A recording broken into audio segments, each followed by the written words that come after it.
Okay, I asked you to do question number 11 on page 229, and these ones are with forces that are not always constant. The first one is constant force, but what we had said in our last video, not the one, last video, that if you have a graph, the way you can find the amount of work done is just finding the area under the graph. So for this first one, it's easy because the base is 12 meters and the height is 15 newtons. And so you would just do 15 newtons times 12 meters, F delta D, and you should get 180 joules for number one.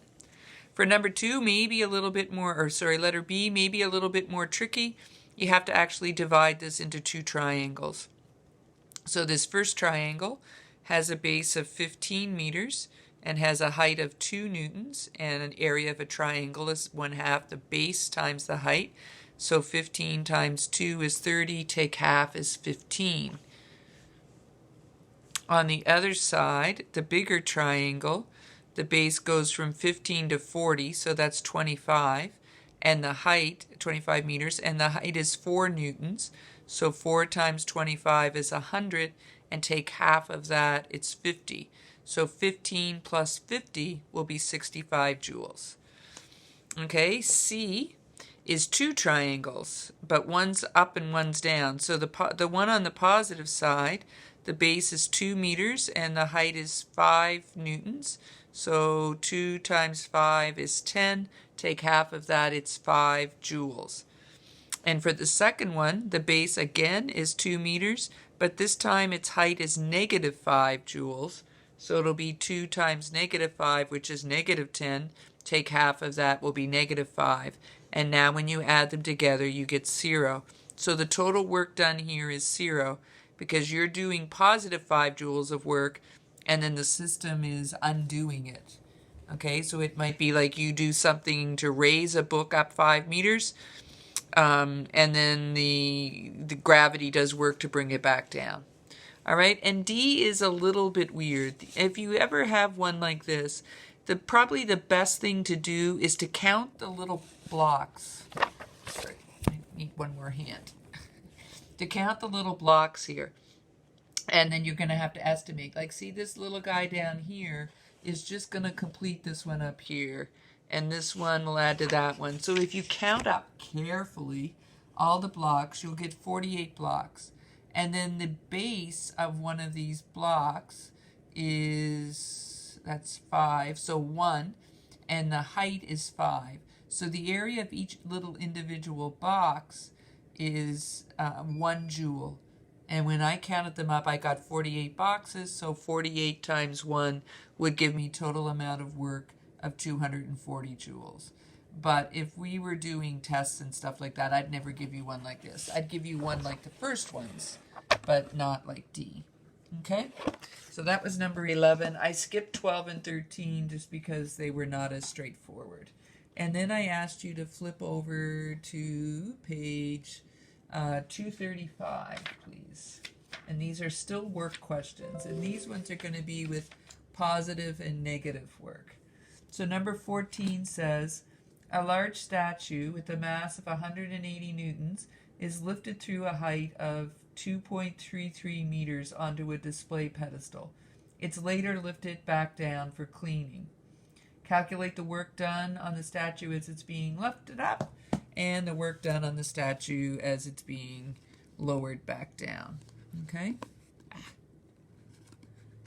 Get my cap on my pen. All right, so this is number 14. So it tells us the mass is 180 kilograms, and it tells us we're moving at a distance of 2.33 meters. And remember, when you're lifting it, the force you're using to lift it with will be equal but opposite to the Fg. So we're going to do W equals F delta D cos theta, and the F is just going to be 180 kilograms times 9.81 meters per second squared. The delta D is 2.33 meters. And for part A, which this is, you're putting a force upward and delta D is upward, so the angle is 0. And when you do this, you should get 4,114.3 joules for part A. Now in part B, you're lowering it back down, so gravity's still acting down. Even though you're lowering it back down, you still have to put an upward force on it. You wouldn't put a downward force, then it would be speeding up faster than 9.81 meters per second squared. So if you're lowering something, you still put an upward force on it so that it doesn't free fall. But the delta D is going to be in the opposite direction. And the force you're going to put on it is exactly the same as it was when you were raising it. So it's still going to be 180 kilograms times 9.81 meters per second squared. You're still moving at a distance of 2.33 meters. The only thing that changes is this time the angle between the way you're putting your force and the way it's moving is opposite. And so the work done is going to be negative 4,114.3 joules, where the negative means it's losing energy as you're lowering it, and it was gaining energy up here, okay? And we'll come back to that in today's lesson, actually. We'll talk about energy. Number 15 says, a mechanic exerts a force of 45 newtons to raise the hood of a car 2.8 meters. So F is 45 newtons. Just had to move it out of the way so I could double check the number. And delta D was 2.8 meters. Okay, to raise the hood of a car so he's going to lift the hood up and then he's going to lower it down. So in part A, he's lifting it up, so the force he's putting on it and the direction it's moving are the same. So the angle will be 0. So 45 newtons times 2.8 meters times the cos of 0. And you should get a W of 126 joules. And then when he lowers it back down, everything is the same, except that the angle now is 180 instead of 0. And so 45 newtons, 2.8 meters, cos of 180, and you should get work done to be negative 126 joules. And this simply means it's losing energy as you lower it back down.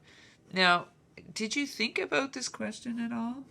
2.8 meters, that's like taller than we are. I'm not 2 meters tall, and I'm not short. So think about raising the hood of a car. Like either this car is really long in the front end, or they're taking the hood off completely, because that's a pretty big raising, 2.8 meters. Anyway, all right, number 16 says, a father is pushing a baby carriage down the street. Find the total amount of work done by the father on the baby carriage if he applies 172 Newton force at an angle of 47 degrees and the carriage moves 16 meters. Okay, so F is 172 newtons. Delta D is 16 meters, and this time the angle is 47 degrees. How exciting. It's not 0 or 180 or 90. So W equals F delta D cos theta.